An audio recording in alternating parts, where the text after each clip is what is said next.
Tonight, I want to start by taking you back in time, to a time we've all experienced.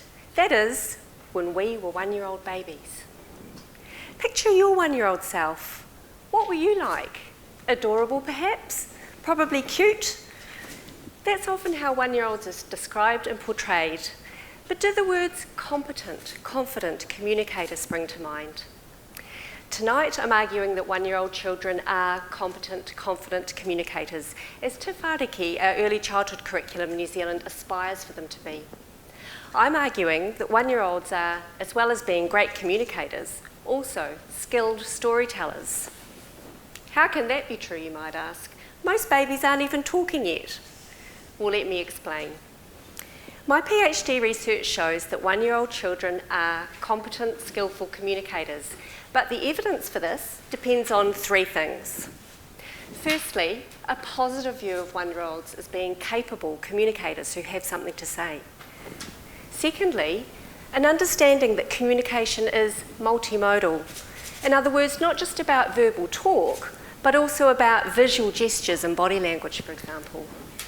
And thirdly, a methodological lens that is subtle and sensitive enough to capture the ways that one-year-olds communicate moment by moment and often in unspoken ways. For my research, I spent 9 months closely following a group of one-year-olds in a culturally diverse community to find out how they communicated as they shared stories with others in their homes and early childhood education settings. I video recorded their natural, everyday interactions, and then I interviewed their parents and teachers to ask what they thought was happening in the videos.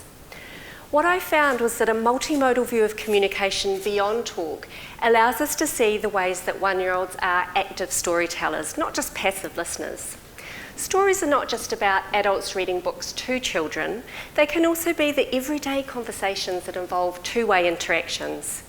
And one-year-olds can tell you about their thoughts, their feelings and things that have happened using their body movements and gestures, their facial expressions, noises, and perhaps some words, but if you blink, you can miss many of those communicative signals. And that's why the use of video and multimodal analysis has been critical in my study to pinpoint the ways that one-year-olds co-construct stories with others moment by moment. This research is vital with nearly half of all one-year-olds in New Zealand enrolled in early childhood education settings outside the home. So my take-home message is, let's not put babies in the corner. Let's give them the credit they deserve as communicators and storytellers by recognising that communication is multimodal and by using suitable research methods that demonstrate just what they can do in their homes and early childhood centres.